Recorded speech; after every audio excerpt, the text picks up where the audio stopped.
Yeah, Loch Ness, just brutal lessons learned, but valuable lessons.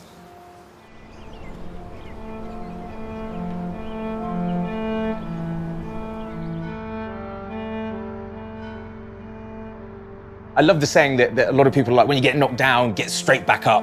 And whilst that's true, I also like this idea of when you get knocked down, stay down, like actually assess what went wrong. Don't try and bounce back so quickly. And that was certainly the case for me. I had to take a really hard look at myself and see what I did wrong.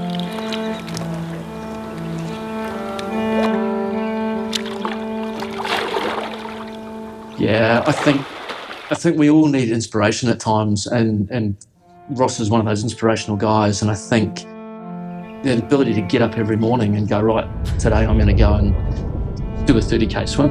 That's not what we'd class as normal behaviour. So it's really easy for a lot of us to sit back and think, I could never do that. And I think one thing we could all take from Ross is that actually anything is possible, and our bodies are capable of far more than we think they are.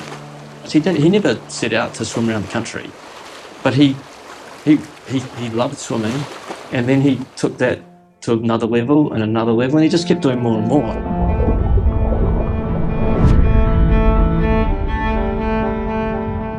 For me, Loch Ness was amazing. We raised so much awareness for ocean conservation. It was brilliant. It was a success in every way for that. Nutrition was actually one thing that we had on point. That was perfect. That was not the reason it stopped. But because I was basically pulled out on medical grounds, I never got to see just how far I could swim. And that's haunted me a little bit.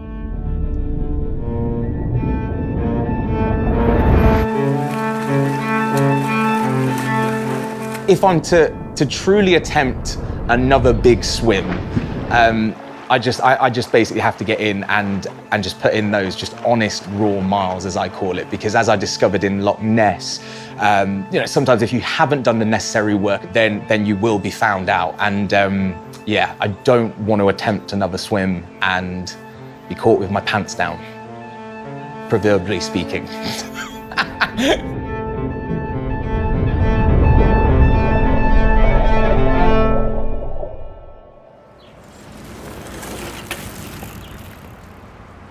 So we're currently seeing Ross weekly. So Ross comes every single week, so we do various different treatments, but we look at things like blood work approximately every 6 weeks. So this gives us sufficient time to really analyse the data that we get from the initial blood work and then correct or monitor any changes into the next 6 weeks, especially coinciding with his different challenges that he's going through as well.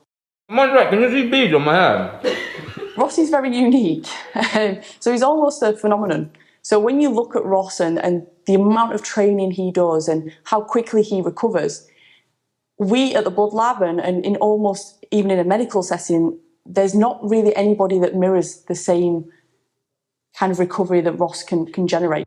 A lot of athletes are absolutely, they're training the house down, they're training very hard and they're working hard, but some of the endurance work that he does is just out there on a different level in terms of what he has to put his body through day in, day out. So that requires some very careful planning and maintenance work to look after him as well.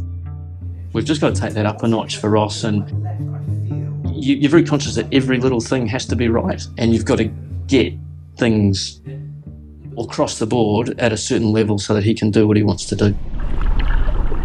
When you're completely fatigued, after 36 hours of swimming, you start hallucinating. You have the cognitive functioning of like a 7-year-old.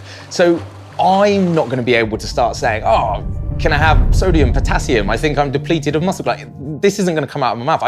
I don't know what I'm talking about. So you need the crew to almost spot what's going on. Okay, he's cramping. Okay, start adding sodium to his shakes.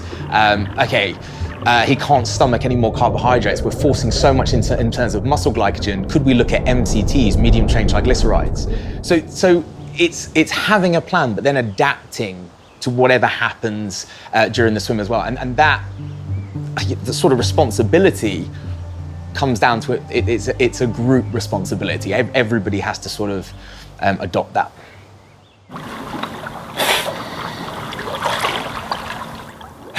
Good news and bad news. Good news is split times pacing, everything's feeling pretty good. Shoulders feel lovely. Bad news is the donuts are stale. We're 20k in. The guys are kindly still, it's approaching 1 o'clock in the morning.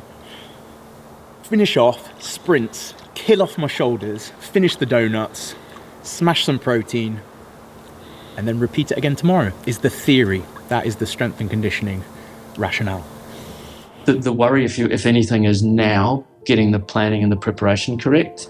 Nutrition, get that right. Make sure that's good over the next few weeks. Make sure that his prehab and the maintenance work that we do with him is also correct. And as long as all those boxes are ticked, he will have no problems. I don't worry for him. I get excited when I know he's doing these events because I feel like he will get through as long as his planning is correct in the meantime, and I'm pretty sure this time he'll be spot on. I feel I'm chomping at the bit in a good way and just very much, I think intrinsically motivated for this one. This one's slightly different in that I just want to do it for myself. I don't want to, I don't want to get too deep, but I just don't want to grow old thinking like, what could I have swum in a lake? So that's where I'm up to, highly caffeinated and highly motivated.